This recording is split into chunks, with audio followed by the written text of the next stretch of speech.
building programs and new buildings don't take unhealthy churches and make them healthy. Actually, it's quite the opposite.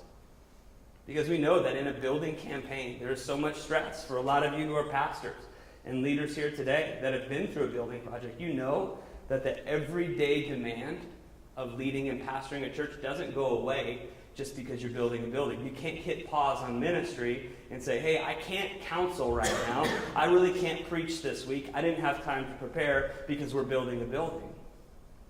We know that building a building is a big deal, that it puts a lot of stress and a lot of pressure on churches and on ministries. And we want to always have this conversation. Are we doing what's best for the local church?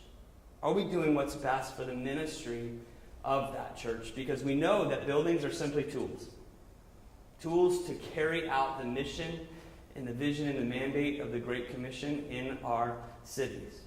And if a building, whether because we built too big and too expensive and a church can't afford ministry any longer, if we head into a mess where there's all kinds of infighting and conflict in mission, vision, and direction because of a building project, then what we've done is we have actually tripped the church up and hindered a church from being who God's created it to be, not helped the church. And so we really begin the process of building long before we break ground or produce architectural drawings. We begin by having a conversation and asking this question: where's your church at? Where's your ministry at? Where are some areas that you're healthy? Where are some areas that maybe we can help you become more healthy and prepare you to head into a season of sustained and healthy growth?